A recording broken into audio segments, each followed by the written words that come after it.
Good morning. ओम शांति। ओम शांति एवरीवन। कैसे हैं आप सब? ठीक है। चलिए, आज बाबा की वाणी 21/1/2021 के महावाक्य।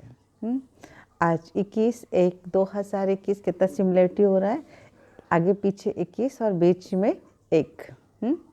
चलिए, ओम शांति। मीठे मीठे बच्चे, तुम यहाँ आए हो सर्वशक्तिमान बाप से शक्ति लेने, अर्थात दीपक में ज्ञान का घट डालने। यहाँ तुम आए हो सर्वशक्तिमान बाप से शक्ति लेने, अर्थात दीपक में ज्ञान का घट डालने। बाबा ने आज प्रश्न किया है, शिव की बारात का गायन क्यों है? आप सब शिव की बारात करते हैं ना, कहते हैं ना, शिव की बारात में अंधा भी आया, लूला भी आया, लंगड़ा भी आया। ऐसे ऐसे एक भक्ति मार्ग में गीत भी है ना। तो उस गीत का जो अर्थ आज तक हमने नहीं समझा, लेकिन बाबा ने हमको हर बात का अर्थ इतना अच्छे से समझाया है कि शिव की बारात का गायन क्यों है। बाबा ने उत्तर दिया, क्योंकि शिव बाबा जब वापस जाते हैं तो सभी आत्माओं का झुंड उनके पीछे पीछे भाग कर जाता है। मूल वतन में भी आत्माओं का मनारा लगा रहता है। मनारा समझते हैं आप लोग? ये सिंधी वर्ड है, छत्ता। छत्ता लगा रहता है। तुम पवित्र बनने वाले बच्चे बाप के साथ जाते हो, साथ के कारण ही बारात का गायन है। इसलिए गायन भी है कि बाबा शिव की बारात में अंधा भी गया, लूला भी गया, लंगड़ा भी गया। माना दुनिया के सब बच्चे बाबा के साथ जाते हैं और वो कई बार शरीर से अपाहिज नहीं होते हैं, लेकिन मन से अपाहिज होते हैं, बुद्धि से अपाहिज होते हैं। तो इसलिए उनको कहा जाता है, कोई लंगड़ा प्यार करता है बाबा को, कोई लूला प्यार करता है बाबा को, कोई अंधा प्यार करता है बाबा को, कोई इमोशनल प्यार करता है बाबा को। तो बाबा के यहाँ सारे बाराती जा रहे हैं ना, सारे बाराती। तो आज बाबा ने कहा कि ऐसे साथ के कारण ही बारात का गायन है। आज बाबा ने गीत नहीं दिया, ओम शांति। तो बच्चों को पहले पहले एक ही पॉइंट समझाने की है कि हम सब भाई भाई हैं, वो सबका बाप है। हमको सर्वशक्तिमान कहा जाता है। तुम्हारे में सर्वशक्तियाँ थी तो तुम विश्व पर राज्य करते थे। भारत में ही इन देवी देवताओं का राज्य था, गोया तुम बच्चों का राज्य था। तो तुम पवित्र थे, देवताएं थे, तुम्हारी कुल डिनास्टी है, सब निर्विकारी है। अब कौन निर्विकारी है, कौन निराकारी है, ये आपको कुछ नहीं पता ना। बाबा आकर के आपको समझाते हैं कि निराकारी शिव बाबा आकर के आप सब आत्माओं को निर्विकारी बना रहा है। निराकारी बाप आकर के तुम सब आत्माओं को कौन बना रहा है? निर्विकारी आत्माएं हैं, फिर निर्विकारी बन रहे हैं। जैसे कि सर्वशक्तिमान बाबा को याद कर उसमें शक्ति ले रहे हैं। बाप ने समझाया, आत्मा को 84 का पार्ट बचाती है। बाप ने समझाया इस बात को कि आत्मा क्या कर रही है, आपकी 84 का पार्ट बजा रही है। इसमें सतो प्रधान ताकत थी, अब वो फिर से दिन पर दिन कम होती जा रही है। तो सतो प्रधान से तमो प्रधान बनना, बाबा ने कहा जैसे बैटरी की ताकत कम हो गई है। भाई सतयुग में आपकी जो आत्मा थी वो बिल्कुल सतो प्रधान थी, लेकिन कलयुग आते आते आपकी जो आत्मा है बिल्कुल तमो प्रधान हो गई है। तो उसका कारण क्या है? जैसे चार्ज बैटरी थी ना, उसकी ताकत कम हो गई है। बैटरी के अंदर ये कैपेसिटी है कि मोटर को चला सकती है। बैटरी के अंदर ये कैपेसिटी है कि कोई भी चीज़ सीनरियाँ दिखा सकती है, लेकिन इस समय नहीं दिखा पा रही है। क्यों? क्योंकि उसकी चार्जिंग ख़त्म हो गई है, उसकी बैटरी ख़त्म हो गई है, उसकी ताकत ख़त्म हो गई है। बाबा कहते हैं उसको फिर से चार्ज करना पड़ेगा।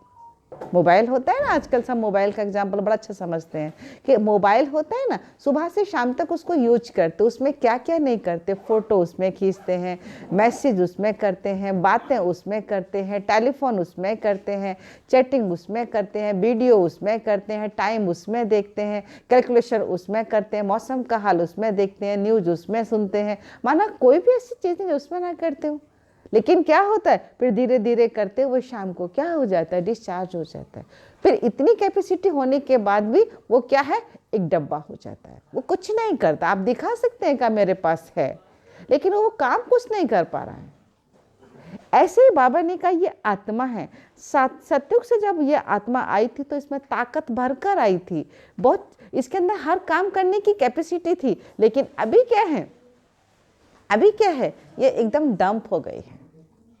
है ना, एकदम डंप हो गई है। बाबा ने कहा जैसे बैटरी की ताकत कम हो जाती है तो मोटर खड़ी हो जाती है, बैटरी डिस्चार्ज हो जाती है तो आत्मा की बैटरी फुल चार्ज है ना, अब कुछ ताकत नहीं है। जैसे कोई मरता है तो दीपक जलाते हैं। बाबा ने कहा कोई मरता है तो क्या करते हैं, दीपक जलाते हैं, इसमें घट डालते रहते हैं कि ज्योति बुझ ना जाए। कोई शरीर छोड़ता है ना तो क्या करते हैं, उसके पास में ना एक ज्योति जला देते हैं और वो ज्योति जला के रखते हैं पूरे 13 डेज तक। क्या कहते हैं कि भाई उसको ना रास्ता दिख जाए, रास्ता वो भटक ना जाए। लेकिन बाबा कहता है मरने के बाद आत्मा नहीं भटकती। दुनिया वाले तो क्या क्या कहते हैं, लेकिन बाबा कहते हैं कि मरने के बाद आत्मा नहीं भटकती। आत्मा की ज्योति जलानी है तो जीते जी जलाओ ना। इस अज्ञान रूपी दुनिया से वो अपने आप को पहचाने कि आखिर मैं हूं कौन।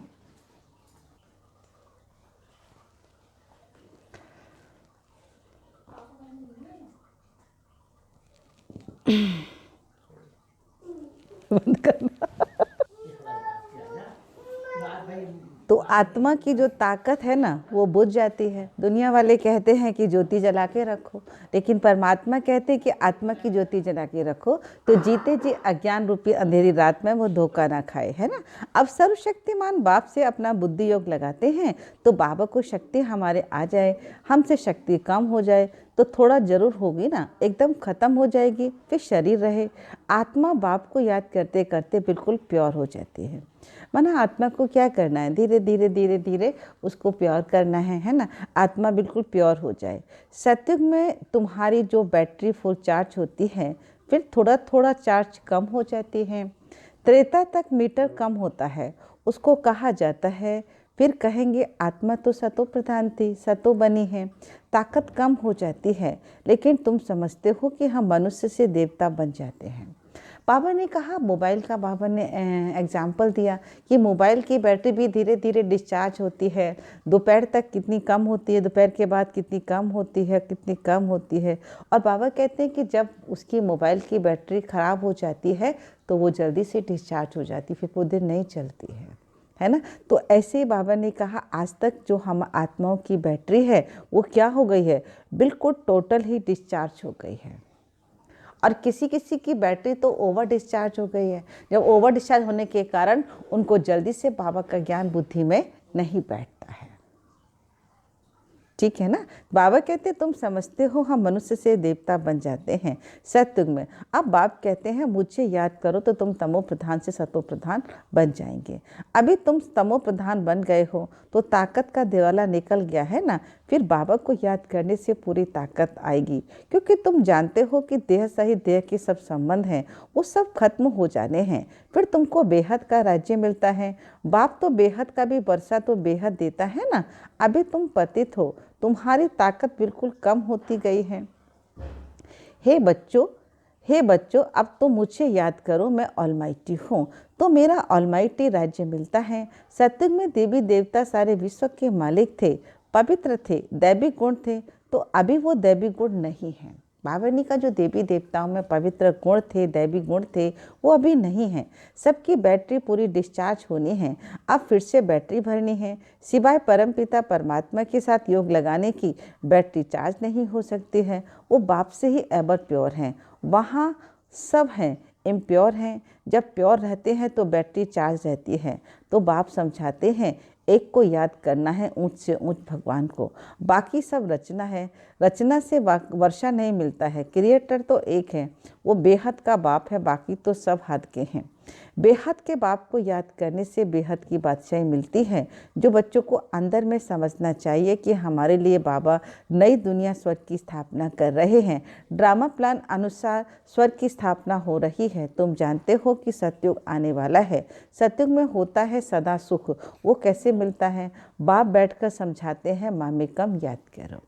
बाबा समझाता है इस बात को बैठकर, क्या करना है? मामेकम याद करो, मैं एवर प्योर हूँ। कभी मनुष्य तन नहीं लेता है, न दैविक तन मनुष्य तन लेता है, अर्थात मैं जन्म मरण में नहीं आता हूँ। सिर्फ तुम बच्चों को बादशाही देने के लिए, जब ये 60 वर्ष की वानप्रस्थ अवस्था होती है तब मैं इनके तन में आता हूँ। बाबा ने क्या कहा, तब मैं इनके तन में आता हूँ। यहाँ पूरा सतो प्रधान से तमो प्रधान बनना है। नंबर 1 ऊंच से ऊंच भगवान है, फिर सूक्ष्म वतनवासी ब्रह्मा विष्णु शंकर जिसका साक्षात्कार होता है। सूक्ष्म वतन का बीच है ना, जहाँ शरीर नहीं हो सकता है, सिर्फ शरीर दिव्य दृष्टि से देखा जाता है। मनुष्य तो यहाँ पर है, बाकी सिर्फ साक्षात्कार के लिए फरिश्ते हैं। अब तुम बच्चे अंत तक जब पवित्र बनते हो तो तुम्हारा साक्षात्कार होता है। तो ऐसे फरिश्ते बन सतयुग में यहाँ आकर स्वर्ग के मालिक बनेंगे। ये ब्रह्मा कोई विष्णु को याद नहीं करते, ये भी शिव बाबा को याद करते रहते हैं। विष्णु बनते हैं तो समझना है चाहिए कि इन्हों का राज्य कैसे पाया। लाई आदि की कुछ होता ही नहीं है। देवताएं हिंसा करेंगे। अभी तुम बच्चे बाबा को याद करते हो, राजा ही लेते हो, कोई माने ना माने। गीता में भी है, हे बच्चों देह सहित देह के सब धर्म छोड़ो और मामेकम याद करो। बाबा ने कहा, गीता में भी है ना, देह सहित देह के सब धर्म छोड़ो और मामेकम याद करो। तो इनको तो देह नहीं ममत्व तो रखेंगे। कहते भी हैं थोड़े समय के लिए इनके शरीर का लोन लेना पड़ता है। मैं तो नॉलेज कैसे दूं, मैं बीज रूप हूँ ना, इस सारे झाड़ की नॉलेज मेरे पास है। और किसको पता नहीं कि सृष्टि का आयु कितनी है, कैसे इनकी स्थापना पालना विनाश होता है। मनुष्य को पता ही नहीं होता, मनुष्य को पता होना चाहिए कि मनुष्य ही पढ़ते हैं, जानवर तो नहीं पढ़ेंगे। बाबा ने कहा मनुष्य को पता होना चाहिए ना कि मनुष्य ही पढ़ते हैं और मनुष्य ही पढ़ाते हैं। शिव बाबा आकर के आप बच्चों को पढ़ाता है, कोई जानवर नहीं पढ़ते हैं। जानवर कोई पढ़े लिखे नहीं होते हैं, है ना, जानवर कोई पढ़े लिखे नहीं होते हैं, बेहद का मालिक बनाते हैं। तो ये समझना चाहिए कि भगवान किसी मनुष्य को कितनी देहधारी को नहीं कहा जाता। ब्रह्मा विष्णु शंकर भी सूक्ष्म देह के हैं, उनको भी भगवान नहीं कह सकते। ये भगवान के 3 दिव्य कर्तव्य जरूर करते हैं। ब्रह्मा स्थापना करता है, विष्णु पालना करता है और शंकर क्या करता है, विनाश करता है, राइट ना। लेकिन तीनों ही विनाश करते हैं। बाबा कहते हैं इन्हें नाम अलग है, इसको अलग नहीं कहा जाता। ये शरीर तो इस दादा की आत्मा का तख्त है, अकाल तख्त है ना। कभी भी ये अकाल मूर्त बाप का तख्त है। अमृतसर में भी एक अकाल तख्त है ना, जो बड़े बड़े जो बैठे हैं वह अकाल तख्त पर जाकर बैठते हैं। तो अभी बाप समझाते हैं ये सब अकाल आत्माओं का तख्त है। बाप अकाल है, इसको कभी काल नहीं खा सकता। बाबा ने कहा बाप अकाल है, उसको कभी काल नहीं खा सकता। बाकी तख्त तो बदलते ही रहते हैं। अकाल मूर्त आत्मा इस तख्त पर बैठती है। तो पहले छोटा तख्त होता है, फिर बड़ा तख्त होता है। आत्मा एक से छोड़कर दूसरा लेती है। आत्मा अकाल है, बाकी अच्छे बुरे संस्कार तो होते ही हैं। तब तो कहा जाता है कर्मों का ये फल है, कहा जाता है ना ये कर्मों का फल है। आत्मा कभी विनाश नहीं होती है, आत्मा का बाप एक है। तो ये तो समझना चाहिए ना। ये बाबा कई शास्त्रों में बातें सुनाते हैं। बाबा कहते हैं कि बाबा जो हमको सुना रहे हैं, जो बाबा हमको समझा रहे हैं, वो क्या कर रहे हैं, बाबा हमें शास्त्रों का सार समझा रहे हैं, राइट। दुनिया वाले कोई गीता सुनाता है, कोई रामायण सुनाता है, कोई पुराण सुनाता है, कोई महाभारत सुनाता है, कौन सी बातें सुनाते रहते हैं। कोई चालीसा सुनाता है, कोई आरती सुनाता है, कोई कीर्तन सुनाता है। बाबा कहते हैं लेकिन मैं आकर के क्या करता हूँ, तो मैं सब शास्त्रों का सार सुनाता हूँ। और सार ये है कि आप अपने को आत्मा समझो और बाबा को याद करो। तो शास्त्र आदि पढ़ने से वापस कोई जा नहीं सकता, क्योंकि जब तक आप शास्त्रों की बातों को प्रैक्टिकल में नहीं लाएंगे तब तक आप परिवर्तन नहीं होंगे। अभी आप किसी लौकिक में आप किसी से पूछो कि कोई भी चीज़ है कि जीरा खाने से क्या होता है, तो लोग फटाफट अपनी राय देना शुरू कर देते हैं कि जीरा हमें इस बीमारी में फ़ायदा करता है। किसी को बोलो आप ये किसी भी चीज़ का नाम ले लो कि ये किस में बेनिफिट करता है, तो ये फला चीज़ों में बेनिफिट करता है। लेकिन क्या करते हैं, मालूम है लेकिन प्रैक्टिकल नहीं करते हैं, खुद नहीं करते। अभी सबको पता है कि ये खाने से ये बीमारी ठीक हो जाएगी, लेकिन उसका प्रैक्टिकल नहीं करते हैं। कोई प्रैक्टिकल क्या करेंगे, डॉक्टर से दवाई लेके आ जाएंगे। तो बाबा आज वही समझा रहे हैं कि शास्त्र सुनने से कोई बाबा नहीं मिलता है, गीत गाने से कोई बाबा नहीं मिलता है ना, आरती संग्रह करने से कोई बाबा नहीं मिलता है। बाबा करता है कि जो बाबा की बताई हुई बातें हैं आप जब उनको फॉलो करेंगे तो आप परिवर्तन होंगे। अगर आप फॉलो नहीं करेंगे तो आप परिवर्तन नहीं होंगे। आगे बाबा कहते हैं कि आत्मा अकाल है, बाकी तो अच्छे बुरे संस्कार सब होता है, कर्मों का ये फल है, आत्मा कभी विनाश को नहीं पाती है। बाबा कहते हैं आत्मा कभी विनाश को नहीं पाती है। आत्मा एक आत्मा का बाप है एक, तो समझना चाहिए कि बाबा ये शास्त्रों की बातें सुनाते हैं। शास्त्र पढ़ने से वापस कोई जा नहीं सकता, पिछाड़ियों में सब जाएंगे। बाबा ने कहा फिर आत्माएं जानते हैं आप कैसी जाएगी? जैसे टिड्डियों का अथवा मधुमक्खियों का झुंड जाता है। लास्ट में आत्मा ऐसे जाएंगी जैसे टिड्डियों का और मधुमक्खियों का झुंड जाता है ना। मक्खियों की भी एक क्वीन होती है जिसके पिछाड़ी सब जाते हैं, है ना। मक्खियों की क्वीन समझाते हैं। बाप आएंगे तो सबकी आत्माएं जाएंगी। यहाँ मूल वतन में जैसे आत्माओं का मनारा है, यहाँ फिर मनुष्यों का झुंड है, तो झुंड भी दिन भर भागना है। बाप आकर के सब आत्माओं को ले जाते हैं। शिव की बारात कहा जाता है। बच्चों को कहा जाता है सजनियाँ कहो, बाप आकर बच्चों को पढ़ाते हैं। पतित बने बिगड़ कोई जा नहीं, पवित्र बने बिगड़ तो कोई जा नहीं सकता है। जब पवित्र बन जाएंगे तो पहले पहले शांति धाम होगा, वहाँ जाकर निवास करते हैं। वहाँ से धीरे धीरे आते रहते हैं, वृद्धि होती रहती है। तो तुम पहले पहले भागेंगे, बाप के पिछाड़ी तुम्हारा बाप के साथ अथवा सजनियों का साजन के साथ योग है। राजधानी बननी है, सब इकट्ठे नहीं आते हैं, वहाँ सब आत्माओं की दुनिया है। बाबा ने कहा कहाँ पर? वहाँ पर सब आत्माओं की दुनिया है, वहाँ पर नंबर वार आते हैं। झाड़ से धाड़ तो धीरे धीरे वृद्धि को पाता है। बाबा ने कहा झाड़ तो धीरे धीरे वृद्धि को पाता है। तो पहले पहले तो आदि सनातन देवी देव धर्म है जो बाप स्थापन करते हैं। तो पहले पहले हमको ब्राह्मण बनाते हैं, प्रजापिता ब्रह्मा हैं, प्रजा में भाई बहन हो जाते हैं, तो ब्रह्मा कुमार और ब्रह्मा कुमारियाँ ढेर हैं, तो जरूर निश्चय बुद्धि होंगे, तब इतने ढेर हुए ना। अब ब्राह्मण कितने होंगे? बाबा ने कहा ब्राह्मण कितने होंगे? कुछ कच्चे भी हैं तो कुछ पके भी हैं। बाबा कभी कभी कहता है ना, कुछ मातेल भी हैं तो कुछ सौतेली भी हैं, है ना। कोई कोई तो 99 मार्क्स लेते हैं, तो कोई तो 10 मार्क्स लेते हैं।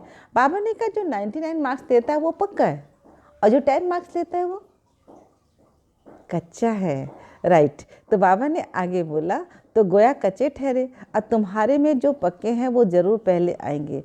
कच्चे वाले पिछाड़े में आएंगे। वो पाठधारी दुनिया है जो फिरती रहती है। सत्युग त्रेता ये पुरुषोत्तम संगम युग है। ये अभी बाप ने बताया कि पहले तो उल्टा ही समझते आए हैं। कल्प की आयु लाखों वर्ष है। अभी बाप ने बताया ये पूरा 5000 वर्ष का चक्र है। आधा कल्प है ना राम का राज्य, और आधा कल्प है रावण राज्य। लाखों वर्ष कल्प होता है तो आधा आधा भी हो सके। दुख और सुख की ये दुनिया बनी हुई है। ये बेहद का नॉलेज बेहद के बाप से मिलती है। बाबा ने कहा ये बेहद की जो नॉलेज है ना वो बेहद के बाप से मिलती है। शिव बाबा के शरीर का कोई नाम नहीं है, शिव बाबा के शरीर का कोई नाम नहीं। ये शरीर तो इस दादा का है। बाबा कहाँ है? बाबा ने थोड़े समय की लोन लिया है। बाबा कहते हैं उनके मुख तो चाहिए ना। बाबा ने कहा मेरा शरीर ही नहीं तो शरीर का नाम क्या होगा? मेरी तो आत्मा है, और आत्मा का नाम तो शिव है। शिव माना कल्याणकारी। तो बाबा ने आगे बोला कि बाबा कहते हैं हमको मुख तो चाहिए। यहाँ तो गौ मुख बनाया हुआ है। पहाड़ी से पानी तो जहाँ तहाँ आता है ना, यहाँ फिर गौ का मुख बना दिया है, तो इससे पानी जाता है। उनको गंगा जल समझ लेते हैं। अब गंगा फिर कहाँ से आई? ये सब बातें कोई नहीं जानता।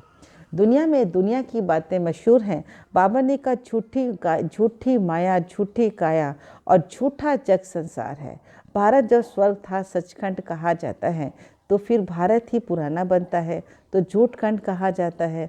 तो इस झूठ खंड में सब पतित बन जाते हैं। तब बुलाते हैं बाबा हमको पावन बनाए, इस पुरानी दुनिया में ले चलो। बाबा कहते हैं मेरे बच्चे काम तप पर चढ़कर काले बन गए हैं। बाबा कहते हैं मेरे बच्चे काम तप चढ़कर काले बन गए हैं। बाप बच्चों को बैठकर कहते हैं कि तुम तो स्वर्ग के मालिक थे, स्मृति आई है। बच्चों को समझाते हैं, सारी दुनिया को नहीं समझाते। तुमको ही समझाते हैं तो मालूम पड़ेगा हमारा बाप कौन है। इस दुनिया को कहा जाता है फॉरेस्ट ऑफ थॉर्न्स। इंग्लिश का वर्ड है माना कांटों का जंगल है ना। दुनिया कांटों का जंगल। सबसे बड़ा काम का कांटा लगाते हैं। बाबा कहते हैं बल यहाँ भगत बहुत हैं। सबसे पहले विकारों का कांटा लगता रहता है। बल यहाँ पर भगत बहुत हैं। बाबा कहते हैं यहाँ भगत बहुत हैं, लेकिन फिर भी इस दुनिया को कांटों का जंगल कहेंगे। एक मोटी भाषा में कहते हैं ना, बगुला भगत। अर्थात वो हंस नहीं होता, वो बगुला होता है, लेकिन वाइट होने के कारण अपने को भक्त कहलाता है। तो ऐसे ही बाबा कहते हैं कि हंस तो हमेशा मोती चुंगता है, लेकिन बगुला हमेशा गंध चुगता है। तो आजकल क्या है, आजकल आप देख भी रहे हैं कितने सारे आजकल मीडिया न्यूज़ चैनल पर हम देखते हैं कि आज वो बहुत धार्मिक गुरु थे, कल वो है ही नहीं, या किसी गलत काम में फंस गए हैं, या उनकी दृष्टि प्रतिकृति बहुत खराब है। आप सुनते हैं ना।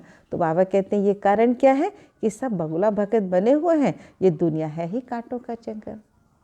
अब कांटों के जंगल में आप सोचो कि फूलों का स्पर्श आपको फील हो, ऐसा तो हो नहीं सकता। अब कांटों का जंगल है तो कांटे ही चुभेंगे। हाँ, एक बात हो सकती है कि अगर आप अटेंशन देंगे तो आप कांटों से बचकर निकल सकते हैं, अगर आप अटेंशन देंगे, है ना। तो बाबा कहते हैं मीठे बच्चे, बल या भगत बहुत हैं लेकिन वेजिटेरियन हैं, परंतु ऐसे नहीं कि विकार में नहीं जाते। ऐसे बहुत हैं जो बाल ब्रह्मचारी भी रहते हैं, छोटेपन से भी कभी छीछी खाना आदि नहीं खाते हैं। ऐसे तो बाबा के बच्चे बहुत हैं, है ना। सन्यासी भी कहते हैं निर्विकारी बनो। ये हद का सन्यास तो मनुष्य कराते हैं, दूसरे नंबर में तो फिर गृहस्थी के पास जेकर घरवार छोड़ते हैं। बाबा कहते हैं सतयुग में ये कृष्ण आदि देवताओं आदि घरवार छोड़ते हैं क्या। आप सोचो, बाबा ने कहा आपको सन्यासी बनना है, बाबा ने कहा आपको निर्विकारी बनना है, बाबा ने कहा आपको निराकार को याद करना है, बाबा ने कहा आपको निरअहंकारी भी बनना है, लेकिन बाबा ने कहा कभी घर बार नहीं छोड़ना। बाबा ने कहा सब कुछ बनना है, लेकिन आपको घर गृहस्थ में रहते हुए अपने को आत्मा समझ बाबा की याद में रहना है। आपको दुनिया वालों से तोड़ निभाना है, क्योंकि अगर आप घरवार छोड़ के चले गए तो क्या होता है, आपकी जो रचना है उसे कौन संभालेगा। सोचो, क्योंकि बाबा के घर में जो भाई बहन समर्पित होते हैं, बाबा उनको कहते हैं कि रचना को कैसे लेके आओगे यहाँ पर, है ना। रचना तो आपकी है ना, तो पालना भी आपको करनी होगी। आप ही ब्रह्मा है तो आप ही विष्णु हैं। इसलिए बाबा हमेशा कहते हैं कि मीठे बच्चे, बाबा के घर में आते जाते रहो, सेवा करते रहो, लेकिन आप समर्पित नहीं बनो, क्योंकि आपको अपनी रचना का ख्याल रखना है। ठीक है। इसलिए बाबा हमेशा, आप देखते हैं ना, बाबा के घर में जो समर्पित भाई बहन है वो फ्री भाई बहन है, मानो उनकी अपनी रचनाएं नहीं हैं। राइट। आगे बाबा कहते हैं कि मीठे बच्चे, हद का सन्यास मनुष्य कराते हैं, लेकिन बाबा तो बेहद का सन्यास कराता है। अब हद का सन्यास क्या है, घर बार छोड़ दो, सन्यास हो गया। लेकिन बाबा कहता है घर गृहस्थ में रहते हुए अपने को आत्मा समझो और बाबा को याद करो। सन्यासी भी कहते हैं निर्विकारी बनो, ये हद का सन्यास मनुष्य कराते हैं, दूसरे नंबर में घर गृहस्थी पास तेरे जन्म घरबार छोड़ देते हैं। सतयुग में तो ये कृष्ण आदि देवताएं कभी घरबार छोड़ते हैं क्या, नहीं। दोनों को हद का सन्यास है। अभी तुम्हारा बेहद का सन्यास है ना, सारी दुनिया के संबंधी आदि का भी सन्यास करते हैं, तो तुम्हारे लिए अब स्वर्ग स्थापन हो रहा है, तुम्हारी बुद्धि स्वर्ग की तरफ जाएगी। तो शिव बाबा को याद करना है। बेहद का बाप कहते हैं मुझे याद करो, मन माना भव मत्याजीवी भव।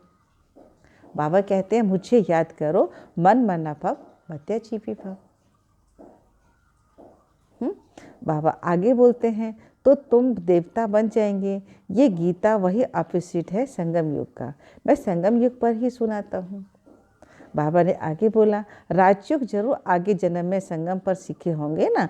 ये सृष्टि बदलती है, तुम पति से पावन बन जाते हो। अब ये पुरुषोत्तम संगम युग है, जबकि हम ऐसे तमो प्रधान से सत्व प्रधान बनते हैं। हर एक बात अच्छी रीति समझकर निश्चय करनी है। ये कोई मनुष्य थोड़े कहते हैं, ये श्रीमत अर्थात श्रेष्ठ से श्रेष्ठ मत है भगवान की। बाकी सब है मनुष्य मत। मनुष्य मत गिरते आए हैं तो अब श्रीमत से चढ़ते हैं। बाप मनुष्य से देवता बन रहे हैं, देवी मत स्वर्गवासी हैं। ये स्वर्गवासी से नरकवासी मत है। इसको रावण मत कहा जाता है।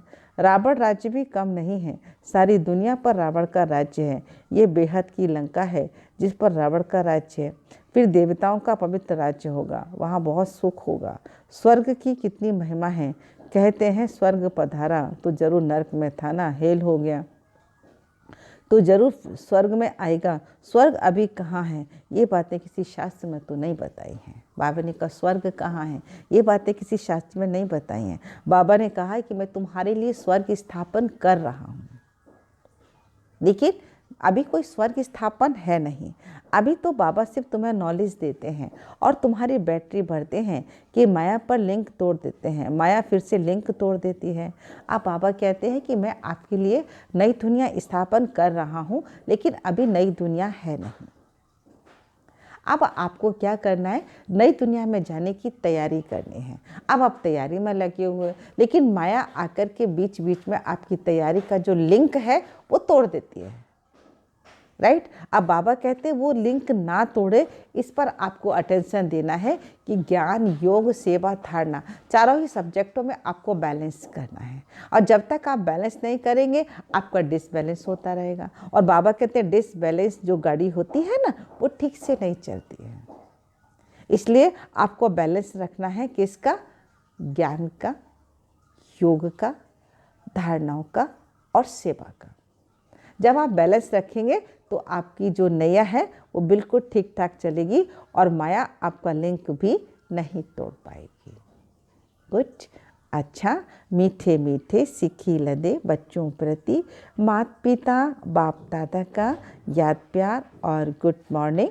रूहानी बाप की रूहानी बच्चों को नमस्ते।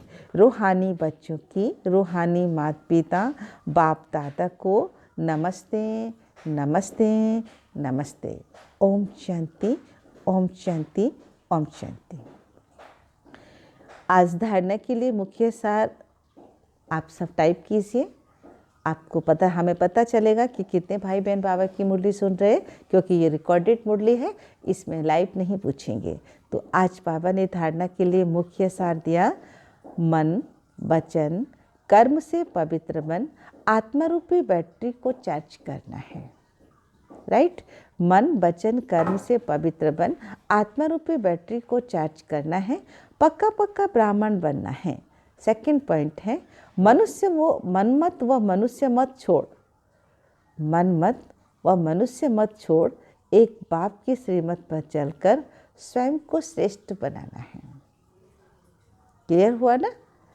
मनमत व मनुष्य मत को छोड़, एक बाप की श्रीमत पर चलकर स्वयं को श्रेष्ठ बनाना है।